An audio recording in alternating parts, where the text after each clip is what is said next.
After our breakup, she sent me a letter. I'm pregnant. It's yours, and we need to co-parent. I responded, I'll need a paternity test. She refused. How dare you doubt me? So I replied with medical records showing I'd been sterile since my childhood cancer treatment. Her next letter from her lawyer said, Original post. I, 31 male, had leukemia when I was 11. Spent 2 years in and out of hospitals. Chemotherapy, radiation, the whole nightmare. I beat it, obviously, or I wouldn't be typing this. But the treatment left me with a permanent souvenir. I'm sterile. Sperm count of essentially 0. My oncologist explained it when I was 16. The chemo destroyed my fertility. It was a lot to process as a teenager, but I've had 15 years to come to terms with it. I tell you this up front because it's kind of important to the story. My ex and I dated for 2 years. We broke up about 4 months ago. The relationship wasn't terrible, but it wasn't great either. She had a habit of making everything about her needs while dismissing mine. Little things at first, always picking the restaurant, always deciding what we watched, getting annoyed if I made plans without consulting her. Then bigger things. She didn't like my friends, thought I spent too much time with my family, got weird whenever I talked about work stuff she didn't understand. The breakup itself was pretty standard. I told her I didn't see a future together. She cried, called me selfish, said I was throwing away the best thing that ever happened to me. Classic. I helped her move her stuff out of my apartment over a weekend, and that was supposed to be the end of it. 3 weeks ago, I got a letter. An actual physical letter, which should have been my first red flag, because who sends letters anymore? It was from her. Handwritten on fancy stationery, with little flowers on the border. The gist was, I'm pregnant. It's yours. We need to discuss co-parenting arrangements. I know this is a shock, but I believe we can handle this maturely. I sat with that letter for about 10 minutes. Not because I was processing the possibility of being a father. I knew that was impossible. But because I was trying to figure out what angle she was playing. See, here's the thing. She knew about my cancer. She knew about the treatment. But I'd never explicitly told her I was sterile. It's not exactly first-day conversation, and by the time we were serious enough for it to matter, I guess I just never got around to it. I figured we'd cross that bridge if we ever talked about kids seriously. We never did. So either she genuinely believed I could be the father, unlikely, given basic biology, or she was betting I didn't know about my own fertility status, stupid, or she knew I was sterile and was counting on me not having documentation, risky gamble. I decided to play it straight. Sent her a text. Got your letter. I'll need a paternity test before we discuss anything. Her response came in hot. Like within 3 minutes. Are you serious right now? A paternity test? After everything we've been through? I can't believe you would doubt me like this. I have never cheated on you. This is your baby, and you need to step up and be a man about it. I didn't engage with the emotional manipulation. Just replied, standard procedure. I'm happy to pay for it. Let me know when you're available. Then came the voicemail. Oh man, the voicemail. How dare you? How dare you treat me like some kind of tramp? I gave you 2 years of my life. I loved you. And now I'm carrying your child, and you want to treat me like a criminal? You know what? Maybe I made a mistake telling you. Maybe I should have just handled this on my own. But I thought you deserved to know. I thought you'd be happy. Clearly I was wrong about who you are. I saved that voicemail. Something told me I might need it later. A week went by. More texts from her demanding I accept responsibility. Her mother texted me. Yeah, she gave her mom my number at some point, telling me I needed to do the right thing and that running from this won't make it go away. I didn't respond to any of it. Just kept everything documented. Then came the kicker. Another letter, but this one wasn't on flowery stationery. It was from a law firm. A legit one. I looked them up. The letter stated that my ex was pursuing all available legal options to ensure adequate support for the child, and that I should prepare for paternity proceedings, and that my continued denial of responsibility demonstrates a pattern of avoidance that the court will not look favorably upon. They were actually trying to take me to court for a baby that couldn't possibly be mine. That's when I made my move. I called my oncologist's office and requested copies of all my medical records related to my cancer treatment and subsequent fertility testing. They sent everything within 3 days. Diagnosis, treatment protocols, follow-up testing, And most importantly, 3 separate sperm analyses from ages 16, 22, and 28, all showing azoospermia. Fancy medical term for you're not making swimmers, buddy. I drafted a letter, kept it professional, no emotion. To whom it may concern, in response to the claims made regarding paternity, please find attached my medical records documenting my sterility resulting from childhood cancer treatment. I have been diagnosed with azoospermia, confirmed by multiple tests over the past 15 years. I am biologically incapable of fathering children.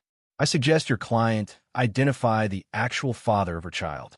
Any further attempts to pursue fraudulent paternity claims against me will be met with appropriate legal action. I have retained counsel. I hadn't actually retained counsel yet, but I figure it sounded good. Sent copies to her lawyer, to her directly, and kept one for myself. Then I waited. It's been 6 days. Radio silence from everyone. Her mom, who was texting me daily, suddenly stopped. Her lawyer hasn't responded. And my ex? Nothing. Part of me feels bad. Not for her. She tried to commit fraud, but for the actual situation. If she really is pregnant, there's a real father out there who doesn't know. Or maybe he does know, and that's exactly why she came to me instead. Either way, it's not my problem anymore. But something tells me this isn't over. The silence feels too sudden, like the calm before something ugly. We'll update if anything happens. Update 1, 9 days later. All right, so the silence ended. Spectacularly. First, let me address some questions from the comments. Yes, my medical records are legitimate and legally obtained. Yes, azoospermia from chemo is well documented, and my oncologist confirmed it multiple times over the years. And no, I don't feel guilty about exposing her lie. She tried to legally compel me to pay for a baby that wasn't mine. That's fraud. Now on to the chaos. For days after I sent my letter with the medical records, I got a new letter from her lawyer. Different tone this time. Our client disputes the validity of the medical records provided and requests independent verification of your claim condition. Furthermore, our client maintains that she had no other partners during the relevant conception window and stands by her original assertion. We advise you to submit to court-ordered testing to resolve this matter definitively. They were doubling down. Even with medical proof that I'm sterile, they wanted to pretend it wasn't real. I called an actual lawyer this time. Family law specialist. Explained the situation. He laughed, literally laughed out loud, when I told him about the dispute the validity line. They're buying time, he said. She either needs to find the real father or figure out an exit strategy that doesn't make her look terrible. My guess? They're hoping you'll settle just to make it go away. He drafted a response, much more legal sounding than mine. Our client's medical records have been provided in good faith and are fully verifiable through his treating physicians. If your client wishes to pursue paternity proceedings, we welcome the opportunity to present this evidence in court. However, we must inform you that filing a fraudulent paternity claim constitutes both perjury and an attempt to commit fraud. Should your client proceed, we will pursue all available remedies, including but not limited to recovery of legal fees and damages for harassment. Basically, bring it on, but you're going to lose and it's going to cost you. That letter went out on a Tuesday. By Thursday, things got messy. My ex's sister, who I'd always gotten along with pretty well, showed up at my apartment. I wasn't going to let her in, but she looked genuinely distraught. Not angry, just sad. Her, can we talk? Just for 5 minutes. I'm not here to yell at you. I let her in, kept the door slightly open because I'm not stupid. She sat down and immediately started crying. Her, I'm so sorry. I didn't know. She told all of us it was yours. She swore up and down.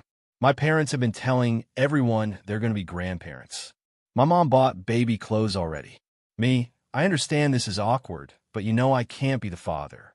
You saw my letter. Her, I know. I looked it up after you sent those records. Azoospermia. 0 sperm count. I get it, but she's still insisting. She says your records are fake or that maybe you had some kind of miracle. Me, there's no miracle. I've had 3 tests over 15 years. All the same result. Long pause. Her, she cheated on you. Obviously. I think I even know who with. There's this guy she works with. She was always weird about him. Mentioning him too much, then not mentioning him at all. You know what I mean? I knew exactly what she meant.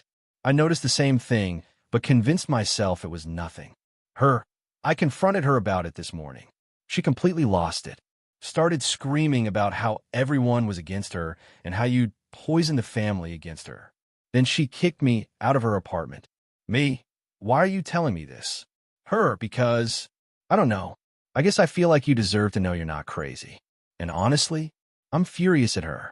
She's made a fool of our whole family. My parents are devastated. They thought they were getting a grandchild from a good relationship. And now they're finding out their daughter cheated and then try to trap someone else into paying for it. She left after that. Apologized again.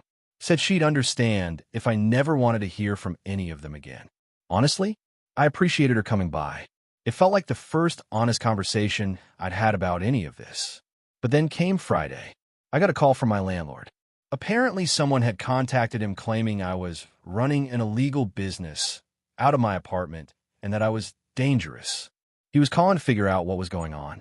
Turned out my ex had somehow found his number and called him with a bunch of nonsense.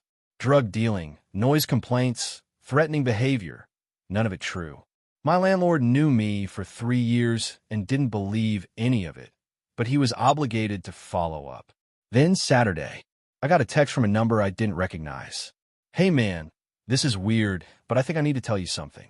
I work with your ex. She's been telling everyone at the office that you got her pregnant and abandoned her. She's trying to get sympathy donations for baby stuff. She asked me to Venmo her $50 for a car seat. Is any of this real? I sent him back one line. I'm medically sterile and have documentation proving it. The baby isn't mine and can't be mine. His response, holy crap. I'm telling everyone. By Monday, I heard from 3 more people from her workplace, all asking variations of the same thing. She'd apparently been working the sympathy angle hard, telling coworkers she was a struggling single mom-to-be whose deadbeat ex refused to support her.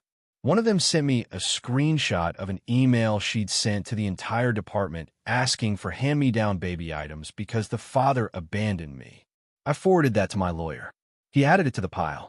The pregnant victim abandoned by her heartless ex. Reality, a cheater who got caught and tried to make someone else pay, literally. I don't know who the real father is. I don't care anymore. But I'm starting to think maybe he's figured out too. Because yesterday, someone posted in a neighborhood Facebook group asking if anyone knew a good family lawyer for a complicated paternity situation. The person who posted? A guy who works at the same company as my ex. I'm grabbing popcorn for this one. Update 2, 16 days after original post. Buckle up because this got so much messy, and then, finally, resolved. So remember the guy from the Facebook group? The one asking about family lawyers? My buddy who's still Facebook friends with people from my ex's workplace did some digging. Turns out he's a project manager at her company. Mid-30s. Married with 2 kids. Yeah, apparently, the affair had been going on for about 8 months, which, if you do the math, means it started while we were still together. The timeline of her pregnancy lines up perfectly with when they would have been, you know? Here's where it gets wild. His wife found out. Not from me. I had nothing to do with it. She found out because my ex, in her infinite wisdom, started texting this guy panicked messages after I sent the medical records proving the baby wasn't mine. Messages like, we need to talk, and you can't ignore this, and you're the only other person it could be.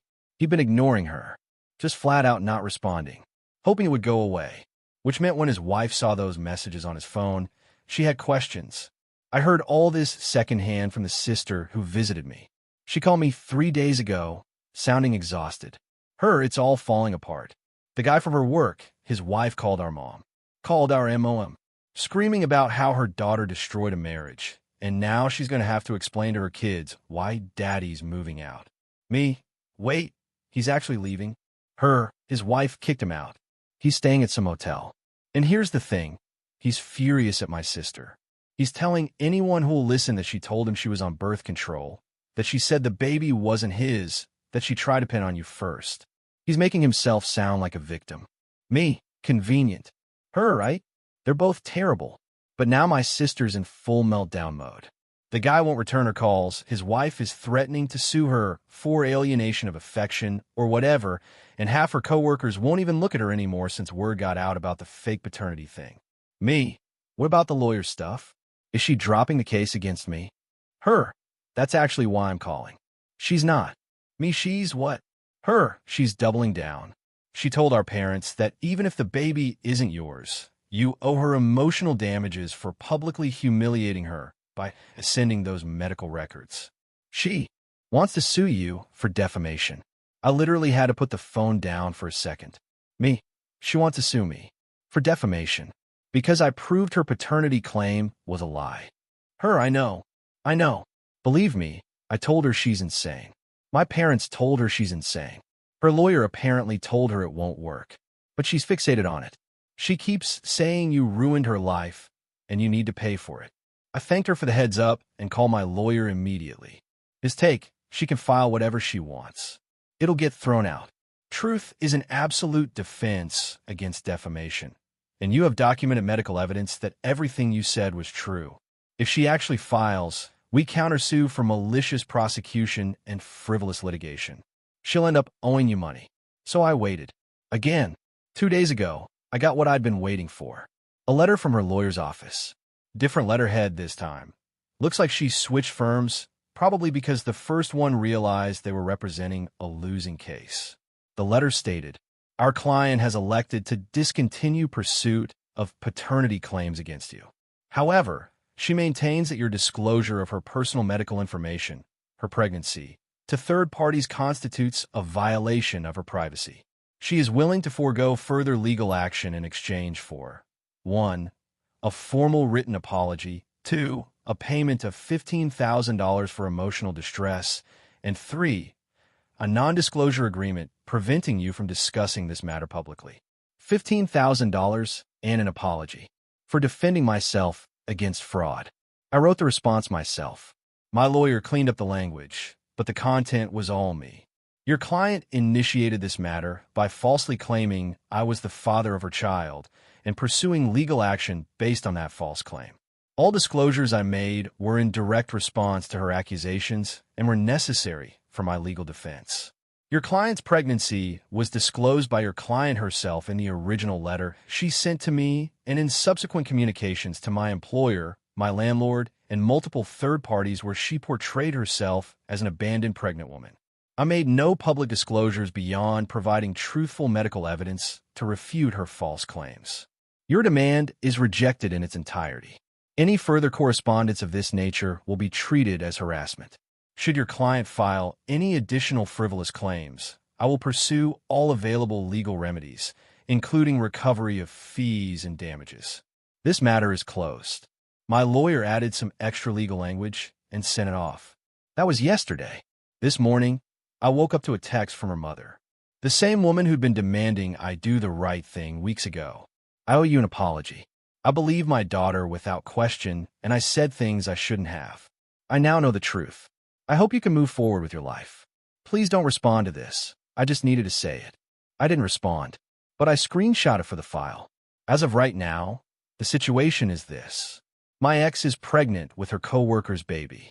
The coworker is in the middle of a divorce. His wife is apparently going after everything she can get. My ex has been moved to a different department at work, not fired, but definitely sidelined. Her family knows the truth, her coworkers know the truth, and the guy she was actually sleeping with wants nothing to do with her or the baby. The legal threats against me have evaporated. My lawyer says there's virtually zero chance she tries anything else. It would only make things worse for her. And me? I changed my number, blocked everyone associated with her on everything, filed all the documentation away in case I ever need it again. Final update, 21 days after original post. This is my last update because, thankfully, there's not much left to tell. The final piece fell into place 3 days ago. I got a call from my lawyer saying he'd received one more communication from my ex's legal team. Not a threat this time, just a brief statement. Our client acknowledges that paternity claims against your client were made in error. No further action will be pursued. Our client requests that your client refrain from any public discussion of this matter. Made in error. That's how they phrased it. Like she accidentally accused me of being the father of a baby I biologically cannot create. Like it was a clerical mistake and not a calculated attempt at fraud. My lawyer asked if I wanted to push for anything, an actual admission of wrongdoing, compensation for my legal fees, something. I thought about it. But honestly, I'm tired. I just want this done. I told them to send back a simple acknowledgement that we received their letter and consider the matter closed. No agreement to stay silent. I'm not signing anything that restricts what I can say about my own experience. But no active pursuit of anything either. It's over. Legally, at least. Here's what I know about the fallout, pieced together from the sister and a few mutual acquaintances. My ex is about 5 months pregnant now. The co-worker, the actual father, is fully divorced. His ex-wife got the house, primary custody of their kids, and what I hear is a very generous support arrangement. He's living in a one-bedroom apartment, and, according to people who work with him, looks like he aged 10 years in 3 weeks. He and my ex are not together. From what I understand, there was a brief period where she thought maybe they'd make it work since the truth was out anyway. He apparently told her, and this is a direct quote passed through multiple people, so take it with a grain of salt. You tried to stick another guy with my kid. Why would I trust you with anything? Which, honestly, fair point. My ex's parents are still talking to her, but barely. The sister told me their dad won't even be in the same room with her for more than a few minutes. Their mom is supportive in that she's helping with practical pregnancy stuff, but the relationship is strained. The family had to tell extended relatives that there wasn't going to be a baby shower because circumstances changed. The co-workers who were donating money for baby stuff, they asked for it back when they found out the truth. Apparently, that was its own drama that I only heard about secondhand. Something about an HR complaint and a very awkward all-hands meeting. As for the defamation stuff and the demands for money and an apology, gone. Completely abandoned. Turns out when you've been exposed as a cheater who committed paternity fraud, threatening to sue the person you defrauded doesn't play well. Her new lawyer probably told her she'd be laughed out of court. And me? I'm doing okay. Not great. This whole thing took a toll. There were nights where I just sat there feeling angry about how close I came to being legally responsible for someone else's kid. If I hadn't kept those medical records, if I'd never gotten that fertility testing done as an adult, if I just believed her and tried to do the right thing, I'd be on the hook for 18 years of child support for a baby that was never mine. That's what keeps me up sometimes. How easy it would have been for her to win. Most guys don't have definitive proof they're sterile. Most guys would take a paternity test, sure, but she could have dragged that out for months, maybe years. She could have gotten support payments started before the test even happened. The system isn't exactly set up to protect men in these situations. But I got lucky. Childhood cancer gave me the one piece of evidence she couldn't argue with. Silver linings, I guess. I'm not dating anyone right now. Probably won't for a while. This whole experience made me realize I need to be more careful about who I trust, and I need to have certain conversations earlier in relationships, including the fertility thing. It's awkward to bring up, but apparently the alternative is much worse. The sister reached out one more time, just to say she was sorry again and that she hoped I'd be okay. I told her no hard feelings toward her. She was caught in the middle of her sister's mess. We're not friends or anything, but we left on decent terms. Her, for what it's worth, I don't think she's learned anything. She's already blaming everyone else. You, the co-worker, our parents, even me for siding against her. She'll never admit she did anything wrong. Me, that's her problem now. Not mine. Her, yeah. Yeah, it is. That's the last contact I've had with anyone from that family. So here's where I'm at. New phone number, same apartment, same job, same life. Just minus one manipulative ex, and plus a whole lot of documentation I hope I never need again. Someone in the comments of my first post said I should write a book about this. I don't think I will, but I'm keeping all the records in a fireproof safe, just in case she ever decides to try something again in the future. My lawyer said it's unlikely, but with people like her, you never know. The cancer tried to kill me when I was 11. It failed, but it took my fertility. For 20 years, I thought that was purely a loss, something stolen from me that I'd never get back. Turns out it also gave me an unchallengeable defense against one of the oldest tricks in the book. I'm not saying I'm grateful for what I went through. I'm not. But I'm grateful that when someone tried to use my own body against me, my body had receipts. Stay safe out there. Document everything. And if someone tells you that you're the father of their child, get that test. Even if you think you trust them. Especially if you think you trust them. Thanks for following along.